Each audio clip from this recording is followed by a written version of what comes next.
everyone, I'm Lianlian Wu, a clinical research associate at the Early Cancer Institute, University of Cambridge, and also a gastroenterologist by training.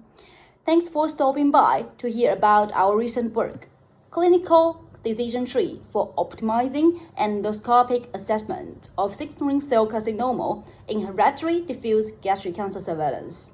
Yes, the title is a mouthful, but so is the challenge of detecting early signaling cell carcinoma in hereditary diffuse gastric cancer, HDGC.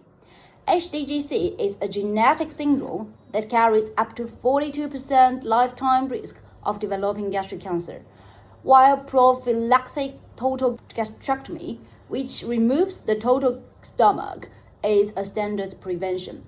We know that this is a big step for patients.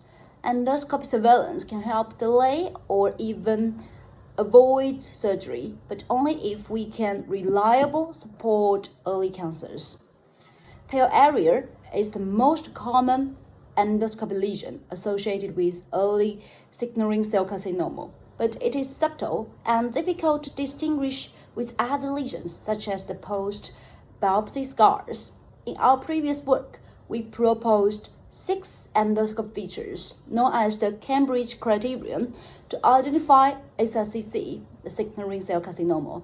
But this time, we took it a step further.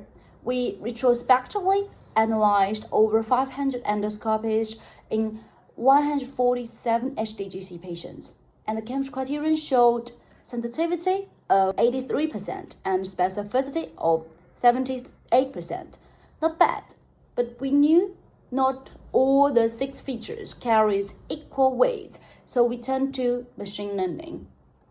We built a clinical decision tree by interpreting the diagnostic logics of the most explainable and good performance model to guide how the criterion should be applied.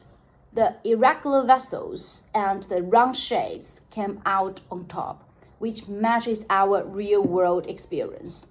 Next, we prospectively tested the clinical decision tree in 66 individuals with CDH1 pathological variants mutations and found that it improved the specificity without sacrificing sensitivity. And just to check if it helps physicians, we ran a model-reader study with 3 international HDGC experts and 4 senior gastroenterologists. After 3 tacted training sessions covering the early cancer and the Cambridge criterion and the clinical decision tree, both the experts and non-expert performance improved significantly, especially in terms of sensitivity. And one more thing, we also found that the presence and number of neoplastic pale areas were strong independent predictors of higher cancer burden. This further reinforces the value of accurate pale area diagnosis during the endoscopy. We think this simple, interpretable tool has the real potential to improve care of HDGC patients. Curious to know more? Check the full paper. And if you've got any questions, ideas, feel free to reach out. I'm on LinkedIn, happy to connect.